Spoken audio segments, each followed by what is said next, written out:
1991 жыл кино үйінде кеше алдында айттым ғой, енді ойран түскен Қазақстан кинематографистер одағының кино үйі. Ол жайнап тұрған кез. Сонда бір кино көргем.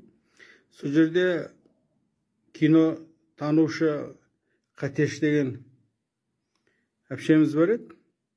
Марқұм. Жатқан жері жайыр болсын. Сол Қалила де, ау, қасында бір шашы бүйтіп, бюро сарғы жүр. Қалила танысып қой, мынау Пола Майклс. Америкадан келді, ақштан. Сен ашашық туралы кино түсіріп отырсың ғой? Иә. Бұл да сол тақырыппен зерттеп келіпті. Қараңыз, Пола Майклс. Америкада оқып жүріп, мектеп бітіргеннен кейін ба, жаңағы мамандықтарын бітіргеннен кейін, олар жан-жақты. Ол кезде Совет өкіметімен Америка қарсы қырғиға бақ кәдімгі. Содан өздеріне тақырып таңдайды оған. Бұның қасындағы қыз Тәжікстанды таңдайды. Бұл қазақты таңдайды. Сөйтіп, бұл сол Америкада адам тауып, $2000 қазақ тілін үйренеді. Тәжікке барған қыз тәжікше үйренеді. Сонымен Тәжікстанда азамат соғысы болып жатты ғой. Содан жаңа қыз ойбай жылапты. Сонша ақша шығарып тәжіктің несін оқыдым, енді ол жақта жаңа қайтадан енді переворот болып отырамын деп. Сонда Пола айтады, ол ана қыз жаңағы қонақ үйінде жатқан ғой Душанбеде. Сол кезде бір сериал түсіріп жүрген. Жаңағы Капитан Катани деген кәдімгі. Сол актер келе жатқан ғой. Соны анау азамат соғысы оңтүстік пен солтүстік болып соғысып жатты ғой. Сол ортаға киногруппа қысылысып қалады. Енді БТР-дің ішінде алып келе жатыр оны. Аман-есен шығару керек қой. Сөйтсе, ол БТР-дің ол кезде ең қиын жері сол бір бөтелкеге керосин құйып, соляр құйып, шүберекті тық қояды да жағып жіберіп лақтыра салады ғой, боты ғой, бітті. Соны ана нелер қоршап алады. Айқайлап жүрген сақалдылар. Сосын Капитан Катани, актер. Түсінеді жағдайды. Ашыңдар дейді люкті. Шығады. Өстіп басын алып шығады ғой енді. Бірден атып құтылады ма жоқ дегендей. Сөйтсе, аналар, о, Капитан Катани деп жаңағылар бір мәз болып, ананы бар ғой, иықтарына салып алып отырғызып, қасындағылардың бәрін бірге жаңағылар қонақ үйіне алып келеді. Қонақ үйіне алып келіп, жаңаға жібереді ғой енді. Енді Пола маған кеп тұр. Қызылорда облысы ол кезде не тон? Байқоңырға байланысты засекреченный. Ана мынау адам визасыз ояққа кіре алмайды. Шетелден, Америкадан келген адам. Яғни ол ашық ояқта жүре алмайды. Бірақ осы сен ашаршылыққа қай жақтар түсіресің? Мен айттым, Қызылорданың құм жақтарын түсіремін дедім. Сондай эпизодқа барып жатырмын. Бұрынғы қазақтар тұрған. Одан кейін Шымкент. Шымкенттен сосын келем ғой енді, қалай немен келеді. Содан ал Алматыда өзімнің бала шағамды Қызылордада Жаңақорғанда әке-шешеме апарып тастауым керек. Сонымен менің 3 балам бар шығар ол кезде. Сәуле туылды ма? 91. Туылды.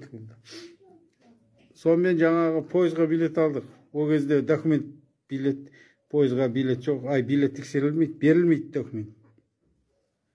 Сөйтіп жаңағы неге келмеймін ба? Сол плацкартта жатып, кәдімгі менің балдарым Қуаныш пен Мұхтар, сол Айшада бар, Пола Майклстың жанында біреу жатып ап, әйтеуір ол екінші полкқа жатты енді. Бірінші полкына Ырысгүлге бердім ғой, жұбайыма, Емізгүл баласымен. Сөйтіп, бұлар жаңғыран түсіп қалды, біз Қызылордаға бардық. Сол Пола айтады ғой жаңағы. Енді алдында звондағам, танитыным Қызылордада жақсы. Қайырбек деген, Қайырбай, атақты художник бар, суретші. Соған звондадым. Ол облыстың бірінші қатысы Шоқыман 4-ші этажда тұрады. Залы екі жақтың үлкен залының ортасын алып тастаған. 6-да 6 метр, ол Совет үкіметінде, ол енді тек генералдармен, жаңағыдай генералдың секретарларының үйі сияқты ғой енді. Бұл соның 5-ші этажында тұрады. 5-ші қабат, енді соңғы қабат ғой. Соған звондадым. Қайырбай, мен бір Америкадан келдім. Пола Майклс деген қыз. Қазақша біледі. Соны серуенге барамыз. Сосын жанында Қызылорда гостиницасы бар. Оған қасымдағы операторым бар. Анау-мынау бүкіл бәрін сояққа жатады. Бұрын дайындап қойдым. Біз дедім, кім екеуміз? Пола екеуміз сенің үйінде қаламыз дедім. Енді қонақ күткенде дедім, бұл енді Американың үндістерін, басқаларын бәрін жақтан тексеріп, сөйтіп жүрген зерттеп, енді қазақ зерттеп отырмын. Осыған қазақтың дастарханын қонақ күтуі және дастархандағы тамақтардың түрлі-түрлі. Келдік, пойыздан күтіп алды. Енді бір үлкен дастарханға Қайырбайдың әйелі жасаған ғой, толып тұр. Өмірімде көрмеген қазақтың тамақтары. Мына шектерден бүйтіп өрмек тоқиды ғой, мына немен шаштарды. Сондай сияқты да, басқа да, ойбай, ананы. Мұнан бәрі қазақтың ба десем, ой, бұл жатсы ғой дейді. Енді үлгергеніміз деп дейді. Сөйтіп, түнді сағат 1-де ма жаңа шықпаймыз ба? Темекі шегуге. Сонымен Қайырбай әйелін айтады ғой. Ей, ана қонақтардың бәрі енді ана қонақ үйге кетеді. Ана Қалила мен Пола біздің үйде қалады. Екеуіне төсек сап бер залға дейді ғой. Енді қолында қағазы бар, блокноты, ручкасы бар. Қазақша не нәрсе естісетер, соған жазып алады. Сонымен кіріп қалсақ, қайтадан. Жүр деп маған кіре беріп еді. Пола есіктен кірді де тоқтап қалды. Мен артынан не болды деп басын тықсам, жаңағы 6 метрді 6 метрлік ненің ортасында 3 метрді 3 метр қылып төсек сап қойған ғой, бір төсек. Енді күйеу айтқан ғана режиссермен қонақ екеуі осы үйде қалады деп, сал төсек деген. Сонымен, мынау не болды, ағай, не болды дейді. Сосын мен, дедім, жазып қой дедім мен, блокнотын көрсетіп. Неписанный закон деген бар. Үндістерде сондай бар деп айтып, әптен күлдірген. Қазақта да осындай неписанный закон бар дедім де. Қандай? Міне қонақ күтті ма, қазақтар? Енді ең сыйлы қонақ еркек, ең әдемі келіншек қыз әйелмен бірге екеуіне төсек сап береді. Егер бұны орындамасақ, біз бұларды сыйламағанымыз, енді аяққа басып кеткеннен деп. Содан менің Жапонияда жігітім бар ғой дейді да, уағдаласып жүрген. Ой, шырағым, сенің Жапонияңдағы жігітіңге айтайын, мына жаңғырғанда менің 4 балам мен қатыным бар ғой, мен де шыдап отырмын ғой. Содан жаңа сөйтіп тұрсақ, шат болып жатамыз деп жаңа қолдан тартып жатырмын ғой. Сөйтсем, әйелге қалды Қайырбайдың. Сіздер не емес па дейді. Дәл осылай не сіздер бірге дейді, ана қазақша біледі ғой айтты ғой. Жоқ, апай, мен Жапонияда жігітім бар деді. О, жүгірмек деді маған. алып кетті өзі. Сөйтті де қайырып жіберді, бар ана режиссер. Сөйтіп әттен. Сондағы айтайын дегенім, мына 30 жылғы ашаршылық кезде қазақтың жартысы қырылды ғой енді. Соның міне неше жыл өтті, 90 жылдары. Сонда соны әлі қазақ мемлекеті сол оқиғаға саяси бағасын бермейді. Біріншіден, қандай қылмыс жасалған. Екіншіден, сол Украина мысалы Голодомор деп әлемге шарылатып кәдімгі не жасап отыр ғой. Біздер енді ғана одан кейін сол киномның өзін шығармай қойды ғой эфирге. Сондай неде мен енді жаңағы Пола Майклсқа енді кинолар түсіріп жүрген сәттерде нелерді айтып, сонымен бет сырласып жүрмін ғой. Бір кезде мен басымдың ете қалды. Шерхан Мұрзаза, Шерағаңның сөзі есіме түсті. Американы жаулау үшін ақнәсілділер Американың түпкілікті қалғы үндістерді қырып жеріп, сол сүйектерінің орнына бүгінгі әлі қуатты кәдімгі мемлекет құрды ғой. Осыны керемет айтқанын естігем. Алдони бар ана жаққа баршы, ата жұмыс істеп жатыр. Сосын тұрдым да менің алдымда соған мен енді мына Совет өкіметіне, Ресей Федерациясына енді Совет өкіметі құлағаннан кейін айтып жатырмын ғой енді. Қарап тұрдым да, соны қарасай, тың етағаны, мен кімге не жасап тұрмын сонда? Сонда қарасам, сол американдық қыз, енді ақ нәсілділердің несі ғой, өкілі ғой. Бұлайша кейін сұрап білдім ғой, Ригадан кеткен еврейлердің тұқымы екен да. Ол да түсінді. Мен көзімнің алдында болып жатты ғой. Сол кезде маған жаман қиын болды. Кейін соны не үшін айтып отырмын? Мына нәрсе жаңа есіме түскені. Осы кино үйінде біз Американың не бір киноларын, жаңа Крестный отец бар, басқасы бар, сондай киноларды көретінбіз. Оған бұлайша халық кіре алмайды. Жаңағы кинопедагогтер одағының мүшелеріне ғана, және арнайы шақыртулармен арнайы қонақтар келеді. Соны айтсам, Пола Майклс айтады, а білесіз ба дейді, біз дейді Калифорниядан алдық. Кассет іздеп табамыз дейді, видеокассеталар. Советтің коммунист деген киносы, қандай кино атақты осы кәдімгі не кинолар бар ғой. Біз соларды дейді, ана Америкада толығымен запрет дейді. Советтің осы мықты кинолар. Біз соларды тауып, подпольно жаңағы сатып алып, сөйтіп ана бір видеомагнитофон бар, бір жерге тығылып, соны бәрін отырып көретінбіз дейді.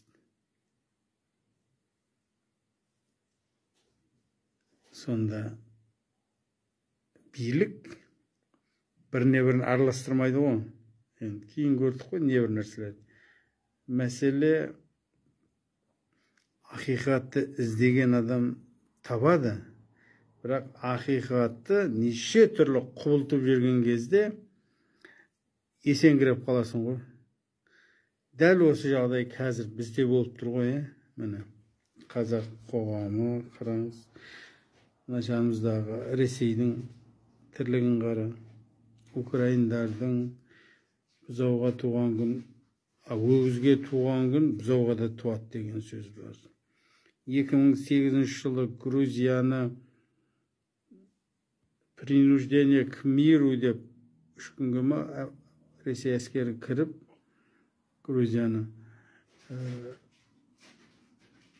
Абхазия мен Осетияны өзіне қосып алды ғой. Сол кезде мен достарымызбен отырғанбыз, есімде. Сосын айтып, ендігі соғыс дедім, Украинамен болады дедім. Және ол Грузия ұшақпен соғысты. Енді дедім, Украина ұзақ соғысады. Өйткені Украинаның 45-50 миллионға жақын халқы бар бірінші. Екінші, олар әскери қызметті өте жақсы көреді. Сондықтан олар жаңағы. Ал енді Украинаның мемлекеті өте қуатты мемлекет.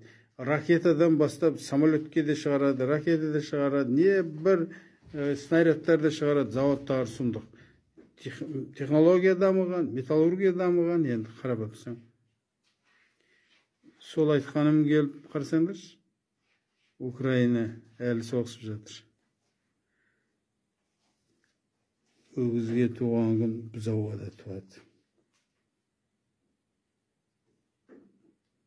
Яғни,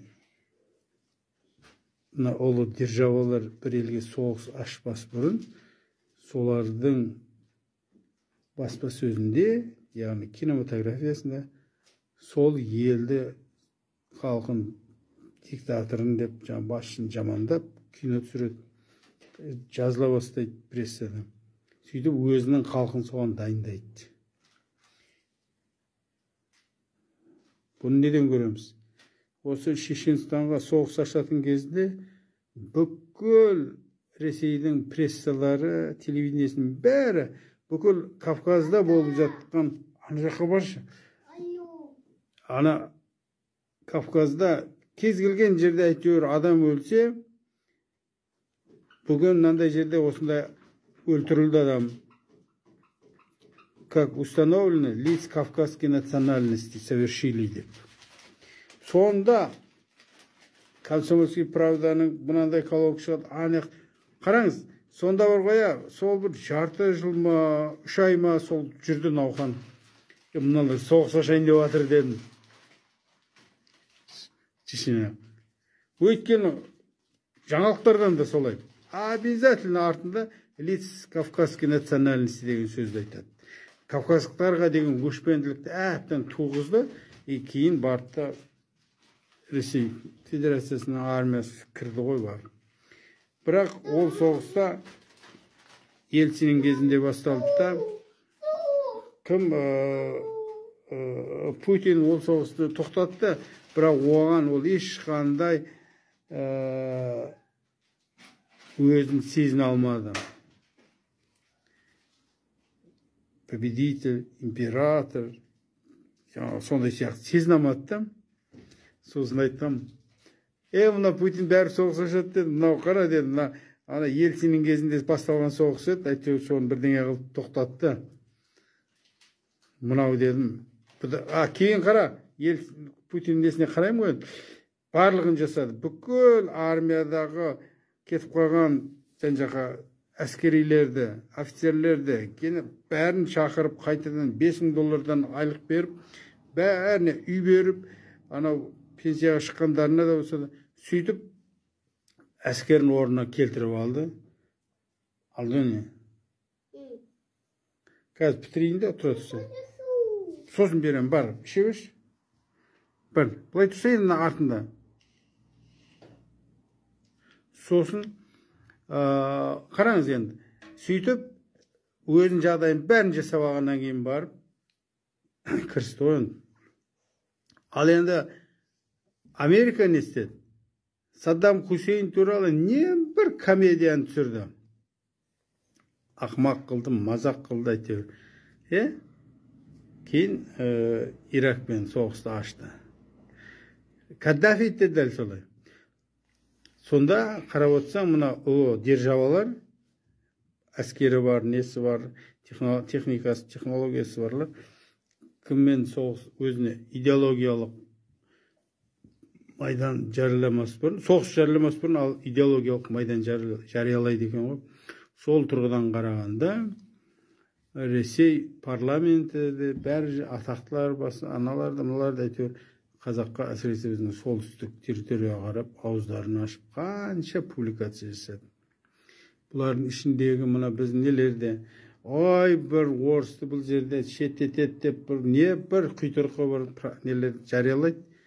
Бірақ Қазақстандағы орыстарды шеттеткен ешнәрсе көріп тұрған жоқ па?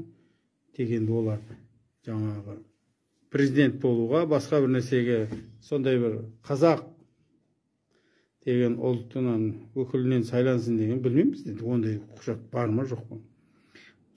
Сондықтан теп-тегіс жерде проблеманы көрсеткісі келеді ғой кәдімгідей. Бірақ бір жағынан осы әлеуметтік желіде көршімізге қарап не бір сөздер жазылады. Онсыз да өзі қашайын деп тұрған ішіп ішеді дейді. Ona шыбық тиген соң қашады ғой. Сондай бір не бар ғой. Мақал. Осы жағдай бізге басымызға түсетін үлкен проблема. Бұған қаншалықты біз дайынбыз? Мынау қазақтың басы бірігу, бірікпеуі, мысалы Ресейде бәрінің басы қай кезде бірігіп кетті? Қырымды өздеріне қосып алған кезде Путин дегенді бір отлау қолдағандар, бір отлау лек-легімен кәдімгідей. Осы сияқты енді білмеймін, қазір қазақ қоғамында неше бағытта қазақ қоғамы қазір бағыт-бағытқа бөлініп алған, қарайық. Бірінші, мысалы, діни бағыттар. Діни бағыттардың өзін қарап көрсең, дәстүрлі ислам діні, бұлар ешқандай не жоқ бұларға. Дәстүрлі ислам діні жолын насихаттайтын ешнәрсе жоқ бұларда. Мынау мүфтият деген әйтеуір жиналыс жасап, не жасайды болды. Ал сақалдылар, салафиттер, салафит ваххабизм бағыты бөлек, бұл өте үлкен қаржыландырылған, және биліктің өзі қолдап алып келгені, бұл түсінікті. Енді мына жақта тәңіршілдер, бұларда бұрын жоқтығын, бұларда осы ваххабиттердің артында американдықтар тұр, әңгіме жоқ. Ал тәңіршілдердің артында негізі бұған мүдделі Қытай ғой. Өйткені баяғыда қазақтар ислам дінін қалдырмай тұрғанда олар жаулап келіп 748 жылдар Балқашқа дейін жаулап, сонда кәдімгі қазақтардың сол кездегі қазаққа кірген кейін рулар ғой, солардың буддизмге кәдімгідей массовый түрде бауыздап тұрып кіргізген болады. Соны буддизмді қабылдағандарды табғаштар деп айтылатын. Олардың орыстың мысалы қолына кірген қазақтарды волостной дейді ғой, правление, болыстар деп айтылды. А оларда тодын дейтін, табғаш болып халқын айтады, бір сол кірген түркілерді, қытайланған түркілерді. Ал енді одан кейін ислам діні арқылы араб парсы әскері келіп шығарды ғой, енді қытайларды тоқтатты. Енді осы тәңіршілдер қазір өте үлкен қаржыландырылып, осының енді сонда бір мынандай бір сөз айтылады, осы қазақты дейді, ислам дінінен шығарып алсақ, егер тәңіршілдікке кіргізсек, ар жағы буддизмге тура өзі барып көмпе түседі деп кетіреді. Сондықтан қазір міне американдық мына линия тұр. Американдықтардың тағы қолдап отырғаны бұл либералдық жол. Оның бір крылосы мынау голубойлар, ЛГБТ дейді ғой. Бұлар да кәдімгідей сол Американың қаржылауымен жүріп отыр. Одан кейін жаңа мына тәңіршілдер дейміз. Сосын көп енді олар. Бірақ негізгі нелері осы 3-4 направление ғой. Басқаларының мұншалықты ықпалды емес. Міне осылардың бәрі басы бірге ма, бірікпей ма? Осы да болып тұр ғой. Басын біріктіре аламыз ба, алмаймыз ба? Яғни біз қазір кеудесін керіп тұрып, өйтеміз деп, бүйтеміз деп сөйлейді ғой енді, әйтеуір ұлтшыл болғаннан кейін. Бірақ қазақтың әскері, қазақтың генералдары әлі жөнді бір соғысқа қатысқан жоқ. Ауған соғысына қатысқанның бәрі болды, олар қартайды, олардың арасында енді аз ғой енді, қартайды ғой енді. Ал енді кейінгі қанша соғыстар болып жатыр, қазақтың бірде-бір әскері барып қатысқан жоқ. Мен кезінде қатысу керек, ертең өзімізге жау келетін болса соғысатын, бізге қан көрген керек деген кезімде осы әлеуметтік желіде бір мен талап жеп қойыздаған. Сондықтан ол жерде де бізде мынау соғыс көрмеген генерал көп қой бізде әлі. Ол бір граната жарылып, бірінен алатын болса қашып кететін шығар біраз. Сондықтан қазақ қоғамы өзін-өзі қорғау үшін. Енді тағы бір нәрсе бар.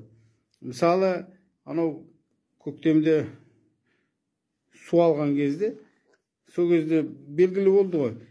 Қазақстанда бұрын совет кезіндегі бар Министерство водного хозяйства дейді, су шаруашылығы министрлігі. Соны Назарбаев шашып жіберді ғой. Сонда бүкіл министерство, ауыл Шапық Шокин деген академик көкеміз болған. Сол кісі Назарбаевтың алдынан шықпады ғой, неше мәрте барды.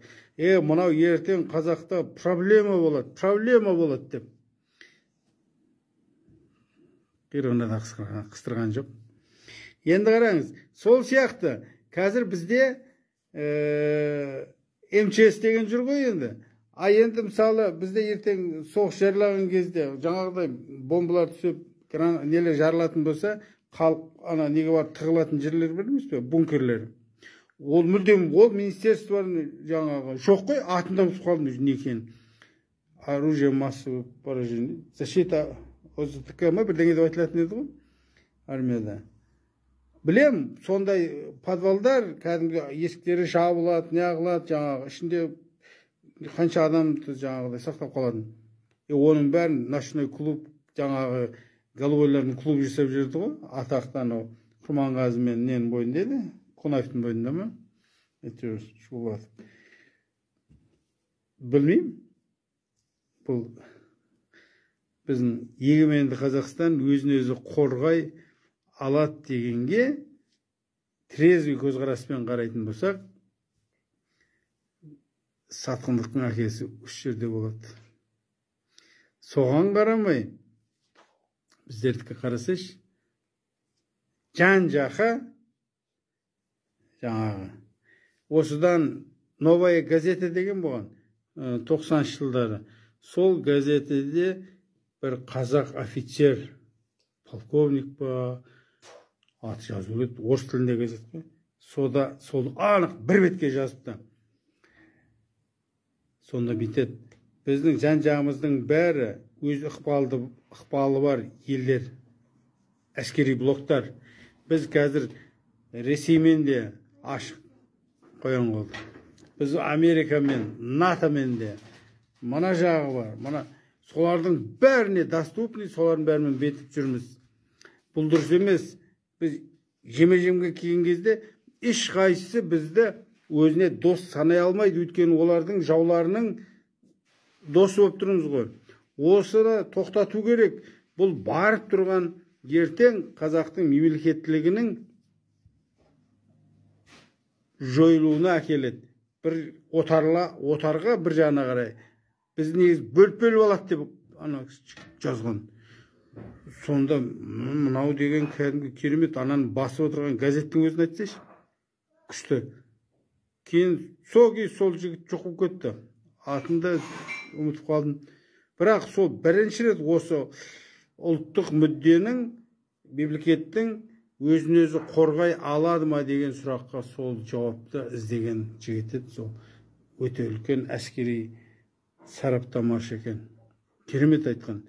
Қарапайым тілмен айтқанда, ауылда жігіттер екіге бөлініп соғысады, төбелеседі ғой. Темір жолдың арғы беті, мына беті деп.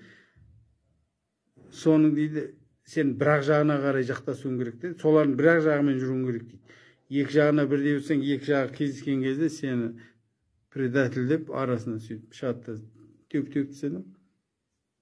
Сондай сияқты дейді мына Қазақстанның саясаты, сыртқы саясаты.